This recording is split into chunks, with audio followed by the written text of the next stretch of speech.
दोस्तों, जब भी हमारी लाइफ में कोई डिफ़िकल्ट फ़ेज़ चल रहा होता है तो हम एस्ट्रोलॉजर्स के पास जाते हैं और हम उनसे पूछते हैं कि हमारे बर्थ चार्ट में कौन-सा जो प्लैनेट है वो वीक है, किस प्लैनेट की जो है हमें रेमेडी करने की ज़रूरत है। तो दोस्तों, एस्ट्रोलॉजर्स जो हैं वो बता भी देते हैं कि आपका ये प्लैनेट जो है वीक है, आपको इस प्लैनेट की रेमेडी करने की ज़रूरत है। और थोड़े टाइम बाद आप वो रेमेडी करते हैं और आपको रिज़ल्ट भी दिखता है, विज़िबल होता है कि भई हाँ, डिफ़रेंस आपको फ़ील होता है कि पहले से बेटर हुई हैं चीज़ें। लेकिन वो टेम्परेरी होता है और कुछ टाइम के लिए आपको उसका रिज़ल्ट दिखता है, लेकिन परमानेंट आपको उस चीज़ का सॉल्यूशन नहीं मिलता। तो इसके पीछे हो सकता है कि आपको वो प्लैनेट जो है कुछ ना कुछ मेजर लेसन्स आपको देना चाह रहा है। और दोस्तों, अगर आपको सॉल्यूशन टेम्परेरी मिलता है, यानी कि कुछ टाइम के लिए आपको रिलीफ़ फ़ील होता है, लेकिन परमानेंट और लॉन्ग टर्म के लिए आपको रिलीफ़ नहीं फ़ील हो रहा है, तो ये वीडियो जो है आपको हेल्प करेगी ये समझने में कि आपको क्या करना चाहिए और क्या एक्सटर्नल चेंजेस करने के साथ साथ जो है इंटरनल चेंजेस क्या करने हैं, जिसको करने के बाद आपको पॉजिटिव रिज़ल्ट मिले। तो दोस्तों, इस वीडियो को आप एंड तक ज़रूर देखना, क्योंकि हम आज की वीडियो में बात करेंगे 9 प्लैनेट्स के एक्सटर्नल रेमेडीज़ के बारे में और इंटरनल रेमेडी के बारे में, यानी कि वो सोल लेवल पे आपको क्या सिखाना चाहते हैं। आई होप ये वीडियो से आपको बहुत क्लैरिटी मिले और आपकी जो भी प्रॉब्लम्स हैं उसका सॉल्यूशन इस वीडियो से आपको मिल पाए।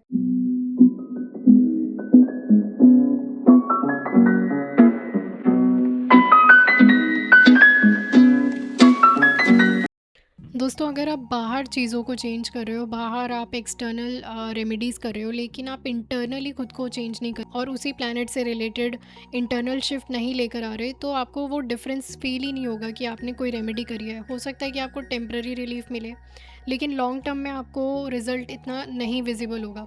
तो इसीलिए ये समझना ज़रूरी है कि हर प्लैनेट आपको क्या सिखाना चाहता है। जो भी आपके बर्थ चार्ट के अकॉर्डिंग प्लैनेट वीक है, वो आपको क्या लेसन जो है वो देना चाह रहा है। तो आज की वीडियो में हम 9 प्लैनेट्स और उनके लेसन्स के बारे में बात करेंगे कि वो आपको क्या सिखाना तो दोस्तों, बात करते हैं पहले प्लैनेट सन सूर्य के बारे में। तो दोस्तों, सूर्य जो है वो रिप्रेजेंट करता है ईगो को, सेल्फ कॉन्फिडेंस को, सेल्फ वर्थ को, फादरली फिगर, बॉसेस को, अथॉरिटी को। जब भी सूर्य वीक होता है तो आपको ये बताया जाता है कि आप सूर्य को जल ऑफ़र करो और आदित्य हृदय स्तोत्रम का पाठ करो और सूर्य के मंत्रों का जाप करो। जितने भी आपके एल्डर्स हैं उनको रिस्पेक्ट करो, फादर को रिस्पेक्ट करो। तो दोस्तों, जब सूर्य ख़राब होता है, सूर्य वीक होता है, तो हम वैलिडेशन बाहर के लोगों से मांगने लग जाते हैं। हम बार बार और ये सब सबकॉन्शियसली होता है।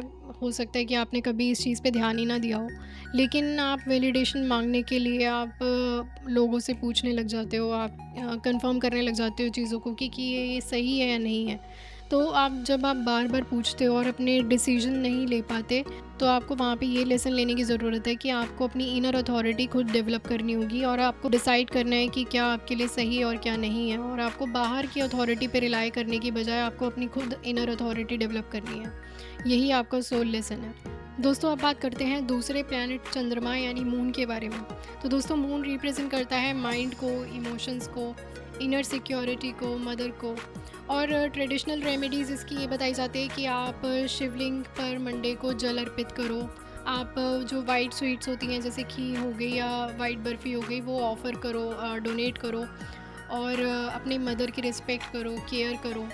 लेकिन दोस्तों, जो इसकी इनर रेमेडी है वो ये है कि आप अपनी इनर सिक्योरिटी पे फोकस करो, अपने इमोशनल रेगुलेशन पे ध्यान दो। जब भी आपको कुछ ऐसे हाई इमोशंस आएँ तो आप उस पे इमीडिएटली रिएक्ट ना कर आप स्लो डाउन होके आप रुक कर जो है सोच के रिएक्ट करो। दोस्तों, जब मून एफ्लिक्शन में होता है तब चाइल्डहुड में या तो सही से केयर नहीं मिली होती, सही से नरिशमेंट नहीं मिला होता, इमोशंस हैं वो सही से इसीलिए रेगुलेट नहीं हो पा रहे क्योंकि कहीं ना कुछ इशू पास्ट में रहा होता है और वो कुछ हो सकता है पेरेंट्स से रिलेटेड हो सकता है कि किसी और वजह से हो। तो ये भी हमें देखना पड़ता है कि क्या रीज़न रहे होते हैं, लेकिन इमोशनल रेगुलेशन में कहीं ना कहीं प्रॉब्लम होती है जब मून एफ्लिक्शन में होता है। और इसीलिए मून की जो रेमेडीज़ हैं वो ये बताई जाती हैं कि आप मेडिटेशन करो, जर्नलिंग करो। दोस्तों, अब बात करते हैं तीसरे प्लैनेट मार्स यानी मंगल की। तो दोस्तों, मंगल जो है वो रिप्रेजेंट करता है एक्शन को, करेज को, एग्रेशन को। तो दोस्तों जो इसकी ट्रेडिशनल रेमेडीज़ हैं वो ये बताई जाती हैं कि आप हनुमान चालीसा का पाठ करो, आप ट्यूसडेज़ को जो है फास्टिंग करो। और दोस्तों मार्स की ये भी रेमेडी है कि आप फिज़िकली एक्टिव रहो। और दोस्तों इसकी जो इनर रेमेडी है वो ये है कि आप अपने एंगर को डिस्ट्रक्शन के बजाय कंस्ट्रक्टिव एक्शन में यूज़ करो। तो दोस्तों अगर आपका मार्स एफ्लिक्शन में है, ऐसा ना हो कि आप गलत जगह लड़ रहे हो या फिर आप वहाँ पे करेज दिखा रहे हो जहाँ आपको नहीं दिखानी चाहिए, और आपको अपने एंगर को जो है वो कंस्ट्रक्टिव वे में यूज़ करना आना चाहिए और वही बैटल्स आपको लड़नी चाहिए जो वर्थ है लड़ना। तो ये जो है मार्स का लेसन है जो आपको सीखना है। दोस्तों अब बात करते हैं फोर्थ प्लैनेट मरकरी यानी बुध के बारे में। तो दोस्तों जब बुध की बात आती है तो बुध रिप्रेजेंट करता है आपके कम्युनिकेशन स्किल्स को, आपकी इंटेलिजेंस को, आपके बिजनेस को। तो दोस्तों जब इसकी ट्रेडिशनल रेमेडीज़ की अगर हम बात करें तो हमें ये बताया जाता है कि आपको वेडनेसडे को चैरिटी करनी है और एजुकेशनल सपोर्ट करना है चिल्ड्रन को। लेकिन दोस्तों अगर हम बुध की जो है इनर रेमेडी की बात करें वो ये बताती है कि हमें कॉन्शियस थिंकिंग के साथ क्लियर कम्युनिकेशन करना चाहिए और बिना सोचे समझे कुछ भी हमें नहीं बोलना चाहिए। आपको पहले ऑब्जर्व करना है, उसके बाद आपको कम्युनिकेट करना है। दोस्तों अब बात करते हैं फिफ्थ प्लैनेट जुपिटर यानी गुरु की। तो दोस्तों जुपिटर जो है वो रिप्रेजेंट करता है विजडम को, नॉलेज को, एथिक्स को, मोरल्स को, टीचर्स को। तो दोस्तों जब हम इसकी ट्रेडिशनल रेमेडीज़ की बात करते हैं तो हमें ये बताया जाता है कि आपको थर्सडे को फास्टिंग करनी है, थर्सडे को आपको गुरु के मंत्र का जो है वो जाप करना है। तो दोस्तों जो जुपिटर का इनर लेसन है वो ये है कि जो भी आपने अभी तक सीखा है, जो भी आपने स्पिरिचुअल नॉलेज अभी तक ली है, क्या आप उसको रियलिटी में, आप अपनी रियल लाइफ में अप्लाई कर भी रहे हो या नहीं कर रहे। तो जुपिटर आपसे यही करवाना चाहता है कि जो भी आपने अभी तक अपनी नॉलेज इकट्ठी करी है उसको विजडम में कन्वर्ट करना, उसको सच में जीना। दोस्तों अब बात करते हैं सिक्स्थ प्लैनेट वीनस यानी शुक्र की। तो जो शुक्र है वो रिप्रेजेंट करता है ब्यूटी को, वुमेन को, वाइफ को, पार्टनर को और लग्जरी को, रिलेशनशिप्स को। तो दोस्तों जब वीनस की ट्रेडिशनल रेमेडीज़ की जो हमें सजेशन दी जाती है वो ये दी जाती है कि आप फ्राइडे के दिन जो है माँ लक्ष्मी की जो है वो वर्शिप करो उन्हें, और जो फीमेल्स हैं, जो नीडी फीमेल्स हैं उनको चैरिटी दो और उनको कुछ ना कुछ ज़रूरत की चीज़ें दो, श्रृंगार जो है वो माँ को चढ़ाओ। तो ये चीज़ें जो हैं वो ट्रेडिशनल रेमेडीज़ हमें बताई जाती हैं। दोस्तों यहाँ पे जो वीनस का लेसन है वो ये है कि आप हेल्दी रिलेशनशिप्स चूज़ कर रहे हो या फिर आप ऐसे रिलेशनशिप्स चूज़ कर रहे हो जो आपके लिए बिल्कुल भी हेल्दी नहीं है। दोस्तों ज़्यादातर लोग जो हैं वो इसीलिए रिलेशनशिप्स में जाते हैं क्योंकि उनको लगता है कि दूसरा पार्टनर जो है, दूसरा पर्सन जो है वो हमें वैलिडेट कर रहा है हमारी फीलिंग्स को और हमें फ़ील करा रहा है कि हम इम्पॉर्टेंट है। लेकिन वीनस का लेसन ये होता है कि आपके अंदर ही प्यार है। तो दोस्तों जब भी वीनस एफ्लिक्शन में होता है तो वो आपको ये लेसन सिखाना चाहता है कि आप रिलेशनशिप्स में कैसे आप हेल्दी बाउंड्रीज़ को मेंटेन करके रखते हो और आप कितना ज़्यादा जो है रिलेशनशिप्स में देते हो रेदर देन कि आप क्या मांग रहे हो उससे। अगर आप सिर्फ ब्यूटी या फिर आप वैलिडेशन सीख करने के लिए, आप वांटेड फील करने के लिए कि आप डिज़ायरेबल हो किसी और पर्सन के थ्रू, तो वो चीज़ें जो हैं वीनस के बहुत बड़े मेजर लेसन्स में से आती हैं जहाँ पे हमें दिखता है कि वीनस कहीं ना कहीं एफ्लिक्शन में है और वो वैलिडेशन सीख कर रहा है दूसरे पर्सन से। तो वीनस का जो मेजर लेसन है वो ये है कि प्यार पाना ही नहीं, प्यार चूज़ करना भी सीखो, हेल्दी लव चूज़ करना भी सीखो। दोस्तों अब बात करते हैं सेवेंथ प्लैनेट सैटर्न यानी शनि की। तो जो सैटर्न है वो रिप्रेजेंट करता है हार्डवर्क को, रिस्पॉन्सिबिलिटी को, कर्मा को, डिले को। जब हम सैटर्न की ट्रेडिशनल रेमेडीज़ की बात करते हैं तो हमें कहा जाता है कि आपको सैटरडे को पीपल के पेड़ के नीचे दिया जलाना है, शनि देव की पूजा करनी है, ओल्ड एज होम्स में जो बूढ़े लोग होते हैं उनकी मदद करनी है और जो डिसेबल्ड लोग हैं उनको हेल्प करना है, उनको डोनेशंस करने हैं। तो इस तरह से हम ट्रेडिशनल रेमेडीज़ जो है हम देखते हैं सैटर्न की। लेकिन दोस्तों इसकी जो इनर लेसन की हम बात करें सैटर्न की, तो वो ये बताता है कि आपको अपनी लाइफ में डिसिप्लिन लाना है, आपको चीज़ों की रिस्पॉन्सिबिलिटी लेनी है, चीज़ों को डिले नहीं करना, आपको पोस्टपोन नहीं करना। तो दोस्तों अगर हम सैटर्न के इनर लेसन की बात करें तो वो कहता है कि आप हर चीज़ को डिसिप्लिन के साथ फॉलो करो, आप अपनी लाइफ में डिसिप्लिन लेके आओ, कंसिस्टेंसी के साथ एक चीज़ पर लगे रहो। जो चीज़ें टाइम लेती हैं उसे फ़ोर्सफुली ना करके उसमें कंसिस्टेंसी लेकर आओ।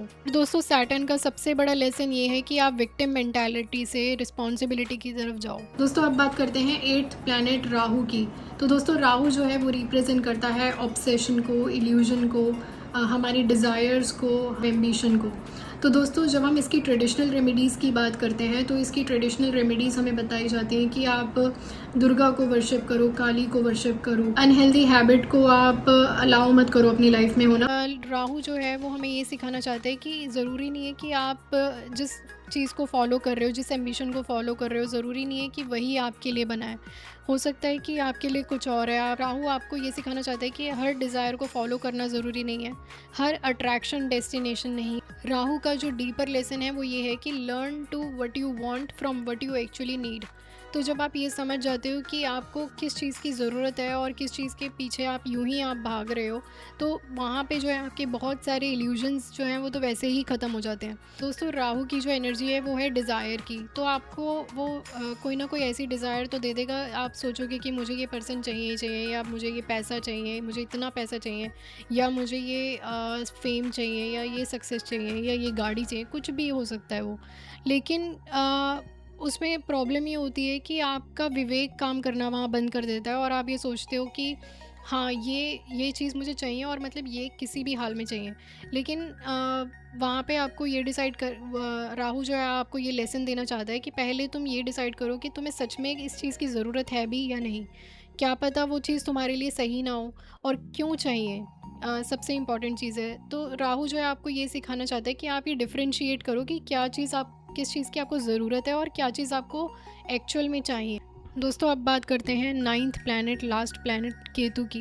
तो दोस्तों केतु जो है वो रिप्रेजेंट करता है आइसोलेशन को, डिटैचमेंट को, आपके पास्ट के पैटर्न्स को और सरेंडर को। जब हम इसकी ट्रेडिशनल रेमेडीज़ की बात करते हैं तो इसकी ट्रेडिशनल रेमेडीज़ में सजेस्ट किया जाता है कि आप गणेश जी को वर्शिप करो और मेडिटेशन करो। केतु का जो लेसन है वो ये है कि जो आपके पास है आप सिर्फ वही नहीं हो। यानी कि हो सकता है कि आप एक बहुत अच्छे रिलेशनशिप में हो, आप बहुत कंप्लीट फील कर रहे हो उस रिलेशनशिप में, या फिर आपका करियर जो है वो बहुत ज़्यादा आप सक्सेसफुल हो अपने करियर में। आप अपनी वैल्यू तब समझते हो जब आप अपने करियर में वैल्यूएबल हो, आई मीन करियर में सक्सेसफुल हो। लेकिन केतु आपको ये सिखाता है कि आप क्या उस चीज़ को छोड़ के भी क्या आप अपनी स्टेट में रह पाते हो, क्या आप उस चीज़ को छोड़ के भी अपनी आइडेंटिटी नहीं खोते। दोस्तों केतु की एनर्जी जो है वो हमें ये सिखाती है कि एक चीज़ के ऊपर पूरा फोकस करके कहीं उसे ही तो अपनी पूरी दुनिया नहीं बना रहे। जैसे कि आप करियर को ले लो या फिर आप अपने रिलेशनशिप को ले लो, आप सोचते हो कि ये जो रिलेशनशिप है यही मेरे लिए सब कुछ है, मैं इसी के साथ कंप्लीट हूँ। लेकिन केतु आपको पूछता है कि क्या आपकी आइडेंटिटी सिर्फ यही है कि आप उसके साथ रहो। अगर वो चीज़ आपसे छिन जाए तो क्या आप तब भी अपनी आइडेंटिटी खो दोगे, या फिर आप अपनी आइडेंटिटी के साथ जुड़े रहोगे? क्या आप पूरी दुनिया उस रिलेशनशिप को ही मान लोगे या फिर अपने करियर को ही मान लोगे पूरी दुनिया? अगर वो चीज़ आपसे छिन जाए तो उसके बिना आप क्या हो? तो जो आपकी रियल आइडेंटिटी है उस पे आप केतु जो है आपका फोकस वहाँ लेके जाना चाहता है जो आपकी रियल आइडेंटिटी है, यानी कि जो आपकी सोल है। दोस्तों अगर आपको ये वीडियो पसंद आई हो तो कमेंट सेक्शन में कमेंट करके ज़रूर बताएं, और आपके अपने चैनल यूनिवर्स सक्सेस को सपोर्ट करने के लिए लाइक, शेयर, सब्सक्राइब करना ना भूलें। Thank you for watching.